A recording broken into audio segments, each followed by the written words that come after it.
thanks to yourselves and thanks for the opportunity to talk to you briefly today. The subject matter which I was asked to talk about is particularly around cyber and its impact on healthcare.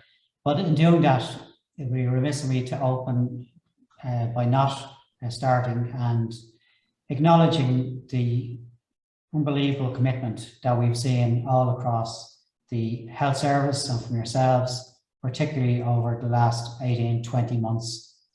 And if 4 waves of COVID wasn't enough to be dealing with, throw in a cyber attack just demonstrates the fantastic resilience, commitment of our healthcare workforce overall. So really want to thank you all for that.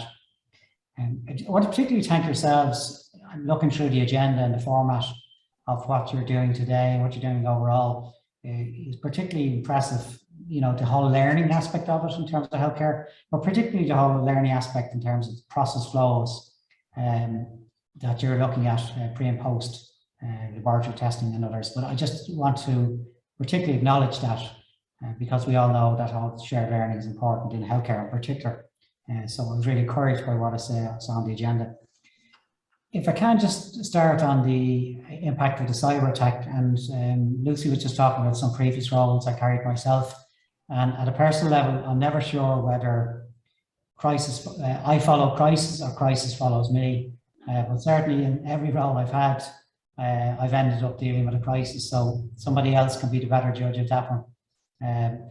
But certainly when I joined the HSE, the CEO, you know, I knew we would be dealing with crisis situations. That's the nature of healthcare that all of you have been dealing with. But none of us could have forecasted, as I've just said, you know, 4 waves of COVID and a cyber attack within the last 2 years, 18, 20 months. And what I do just want to say before I go into some aspects of that is throughout that whole very difficult period, I want to acknowledge, because the data and the evidence demonstrates it, public trust and confidence in the health service overall hugely improved throughout COVID. And I know, as you say, you have international participants and speakers here today, but confidence in health systems overall improved throughout COVID. But I can just talk specifically about the Irish health system. We've tracked it through a survey, the public's trust and confidence in the HSE, overall throughout those 18 months. And it continuously grew and grew throughout COVID.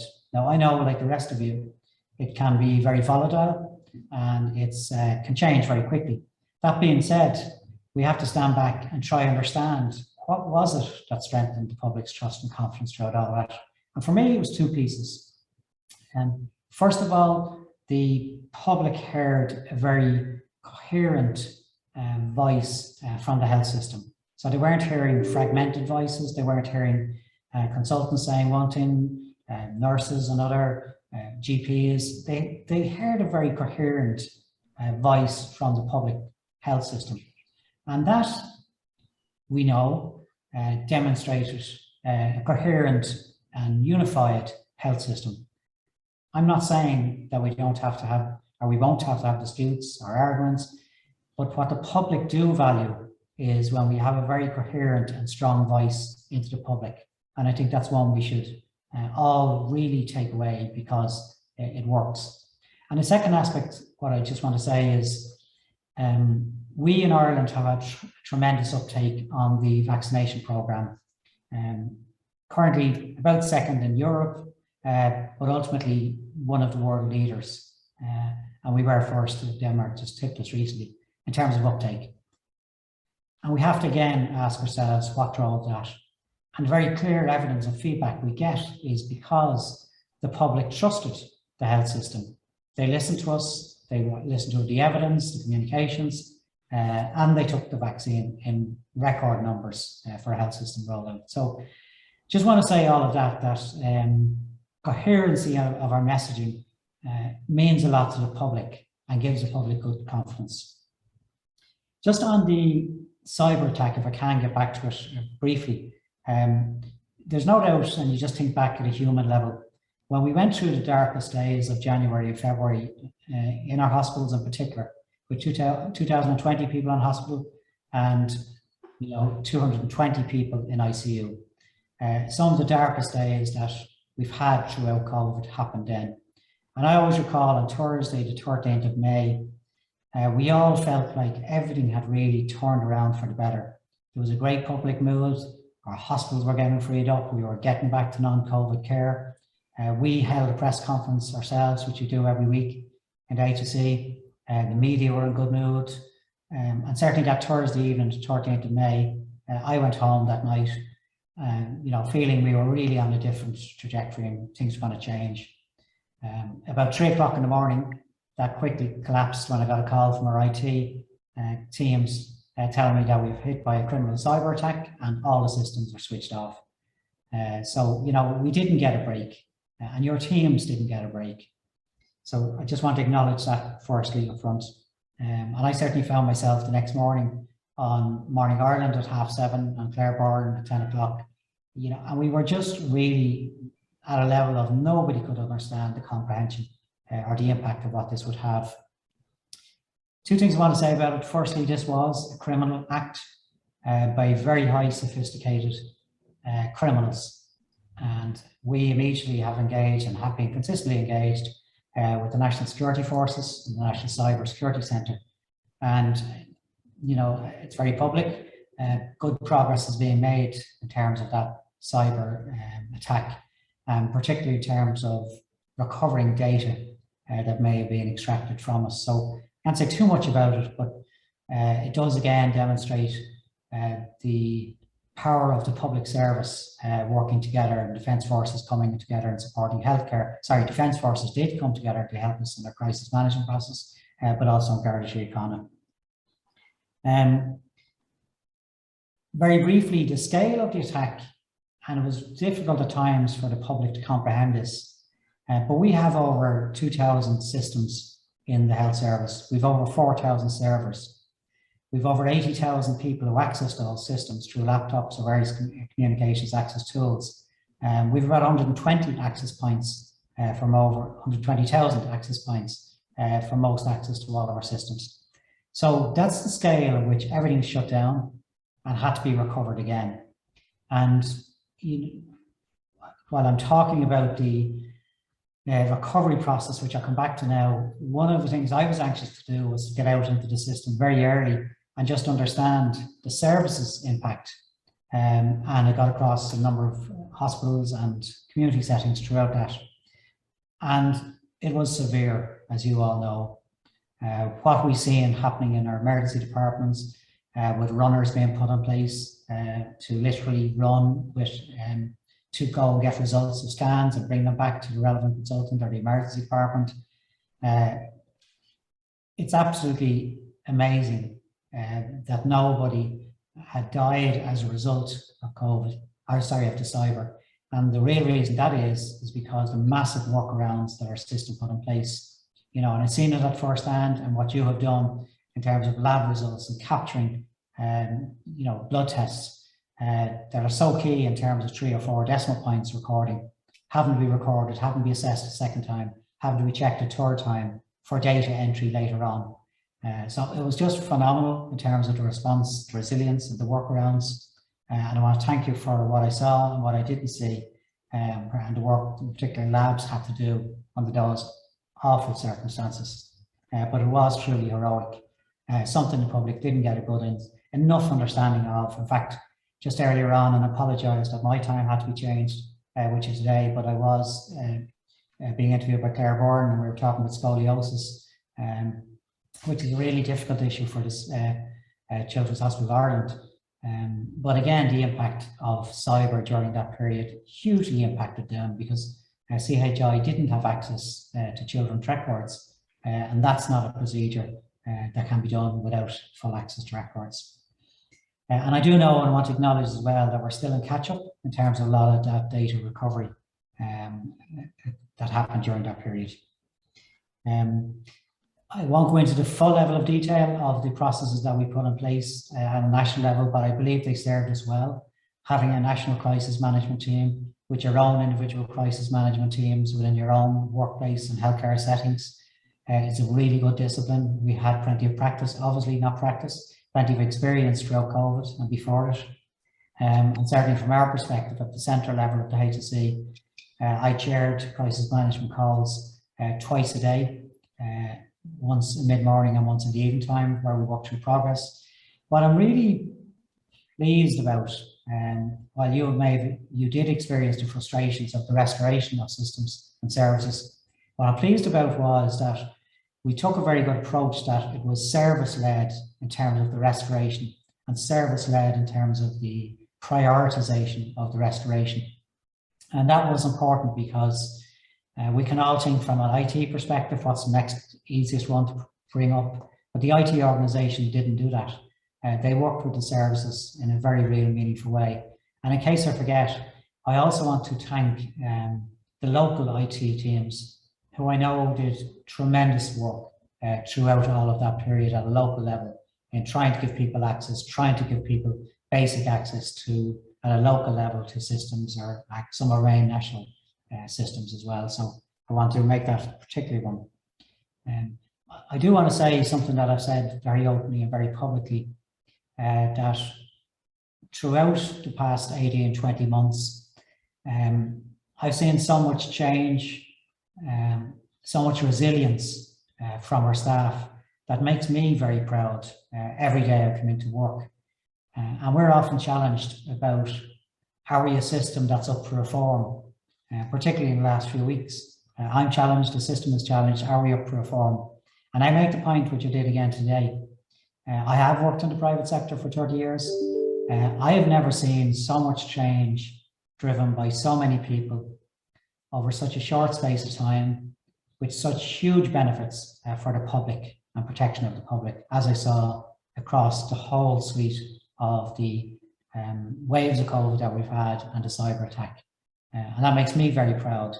It also gives me great confidence as I look ahead into our next challenges in healthcare, around waiting lists, around development of regions, around further progressing e-healthcare. I certainly go into that with great confidence, knowing that we have a team in front of us, not behind us. We have a team in front of us that lead change every day of the week, that are committed to patient and public care and safe delivery of services. And I know we can take on any challenge that comes with us. So in closing, Chair and Lucy, I want to thank you for the opportunity to talk to you again. I'm really impressed by the numbers of attendees that you have and the international reach that you do have. And I think we have put the health system on a very new footing with the public. I know it's always fragile, but I think the public have seen the health system and they've seen the HSE at its best, but we're not a single operator. We work with all the third level colleges, we work with GP practices, we work with private hospital systems, everybody involved in healthcare. And I want to thank you for all of your contribution to that period. And thank you. I'm happy to take a question or two if it feels useful, but I know you have a tight agenda.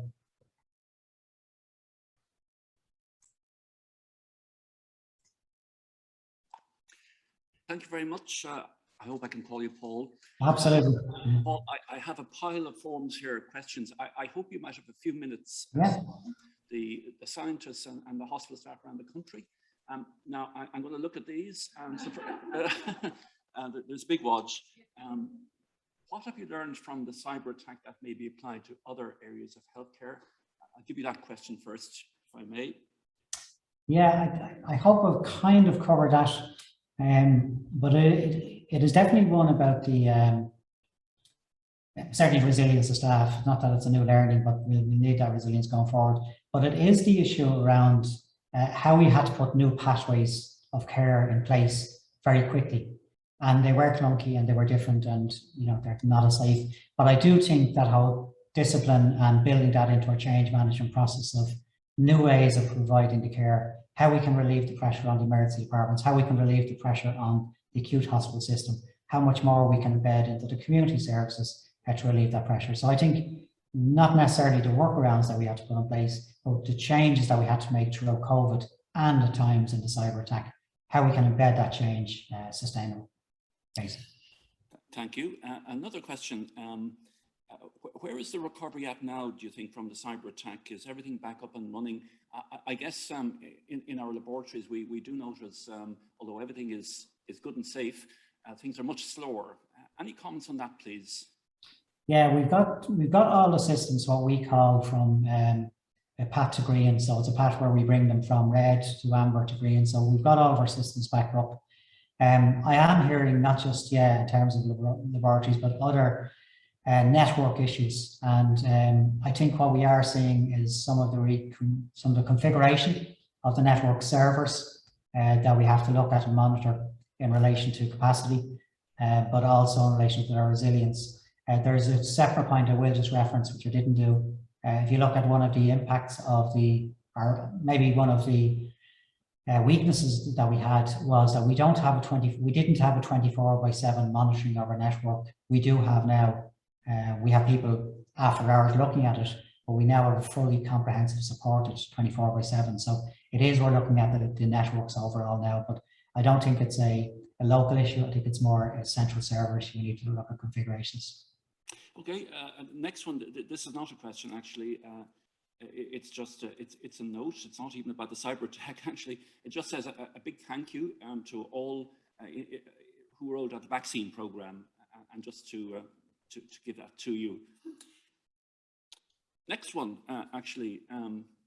This is getting into the magical area.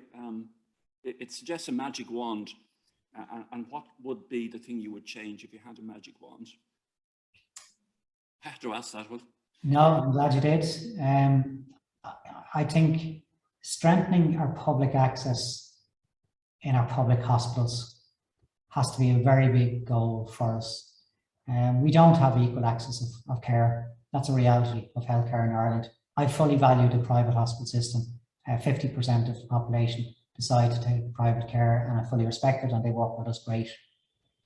But if I had a magic wand, it's something I'm passionate about, some of my own social background, that we have stronger access to care for public patients in public hospitals.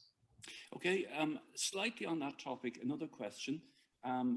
If funding was not an issue, where would your top 3 areas be for investment?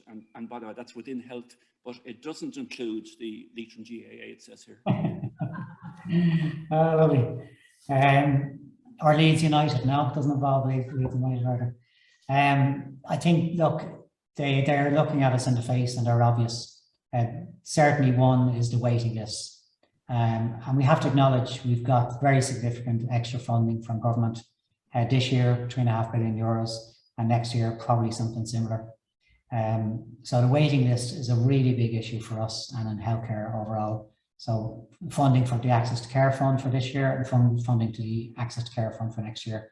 And us all getting behind that and putting in plans to do it. The second area in terms of investment for me would be on the whole area of e-health, and not just waiting for the next massive technology leap forward, but some of the tactical things we can do to support the frontline services in terms of easier access to care and easier access to information is definitely one for me. Our third priority in terms of investment is actually around how we look at regionalisation. And there's been a lot of criticism for me, or of me, and of us, that we're not up to reform and whatever. And that all of that criticism, to be frank, it's unjust, it's unfair and untrue when you look at the reform that I've mentioned has been implemented. But certainly I'm very anxious that we get to further devolving responsibility, ownership, accountability for certain aspects, and we're clear about what we keep national services from what we keep local. Thank you. Thank you. And are we okay for another few minutes? I'm fine. I'm fine. I have another one. Now this is actually on the leadership topic. How do you keep focus on moving forward and implementing change improvements within health when there are so many crises? That's the question. Yeah, look, I'm glad to stay motivated. Sorry, as well. That's also. Yeah, no, that's okay.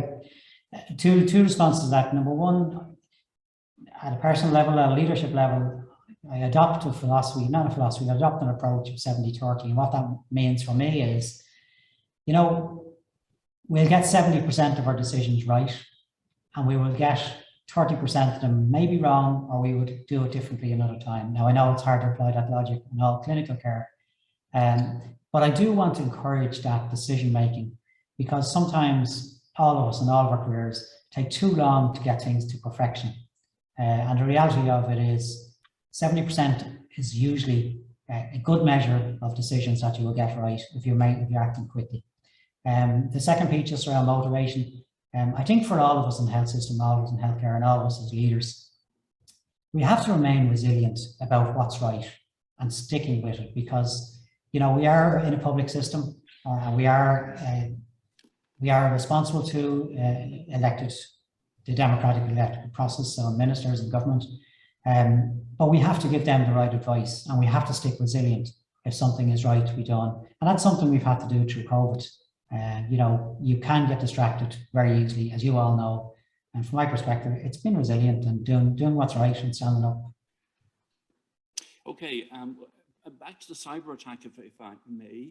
Another question, do you feel attacks like this will become more commonplace? Also, it does ask, how can the HSE maintain trust in the public with regard to data protection patient records? Yeah, two great questions. One, I certainly hope it doesn't become commonplace for the HSE. But secondly, I do know when this happened, it sent shockwaves across the whole of government, all of government departments, the National Cyber Security Centre. And we're carrying out a review right now of what, the detailed nature of what happened and how we protect us better for the future. I do think criminal cyber security are the new, I guess, bank robberies that we're going to see. It's the new way of attacking organizations and extracting funds. And it's not just at a corporate level, it's at an individual level, as we all know from the massive texts we're getting for deliveries to our door.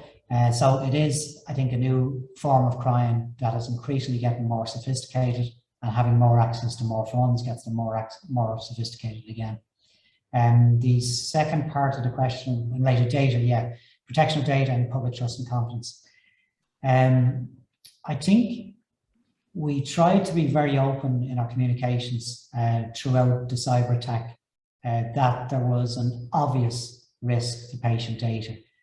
We searched very hard, and we did find that there were about a number of files were published in the dark web, and there were about 512 patients' records published. We went very public with that very early on, and we outlined what we were doing to all of those people who were, all those patients whose data had been compromised.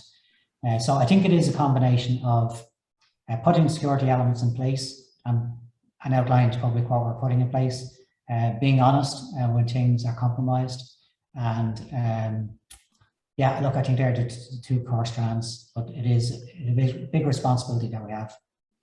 Yeah, sorry, that was it wasn't me, I promise. It wasn't a cyber attack anyway. Actually, I tell you what, Paul, I have two more questions, if you wouldn't mind, just to wrap up. Now, the first one, sorry, this is, do you really think that Leeds will stay up this year? Oh God, put it this way, I'm not applying for the manager's job anyway, that's for sure. Yes, I do. I think Leeds are on the up. Perfect. Marching on together for all those Leeds fans out there. And finally, if you knew what was coming before you started this job, would you still have taken the job? No, look, just to say, I feel in one of the most privileged jobs and the most privileged job I've had in my career. I really do mean that. It's what I wake up every morning and say to convince myself, because it is the reality. And it's when I see the people who work in healthcare, it just gives me an inspiration every day. So no, I feel very privileged to be here.